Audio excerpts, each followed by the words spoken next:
More than 200 Central Texas runners and their friends and family were in Boston for the marathon. When the explosions hit, we immediately started reaching out to those runners so we could tell you if they were okay. I talked to UT student Carly Lesak, who finished her first Boston Marathon before the bomb went off today. Frank Livaday, he told me everyone in his running group of about 12 are safe tonight. And you may have heard the story of Austin runner William Greer before today's marathon.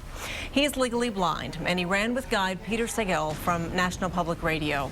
They crossed the finish line 5 minutes before the explosions. Greer said there was a lot of confusion. We couldn't get any information about what had happened or what was going on.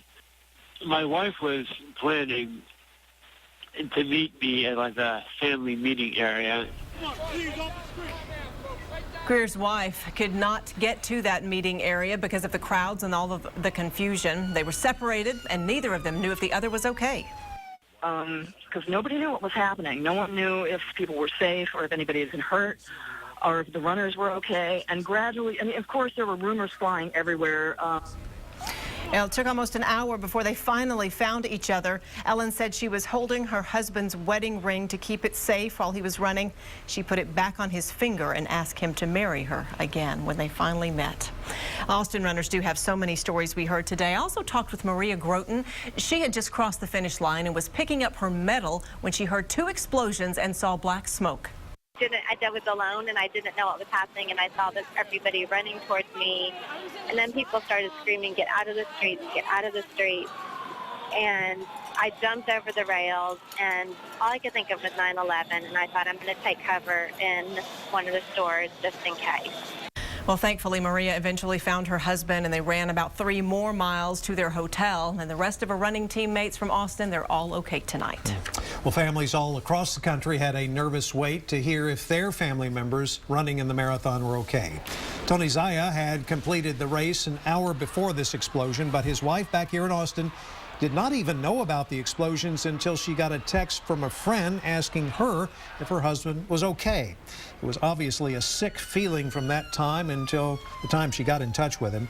Tony spoke over the telephone about the atmosphere in Boston while his wife discussed her worries here at home. I think people are just kind of in shock. I mean, all along the course, people were so nice to the runners, and after I crossed the line, I was just kind of wandering around in some streets looking for this intersection where my brother was going to pick me up, and everybody was nice to me across the board.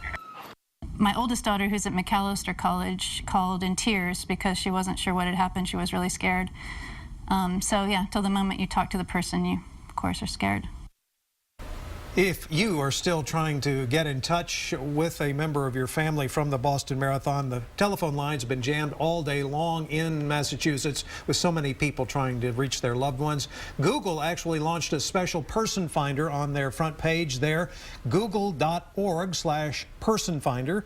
And if you need it again, the Boston Police Department there putting up a phone line to call in for information. That number on your screen, 617-635-4500. Once again, this number is to call if you're trying to reach family members in Boston.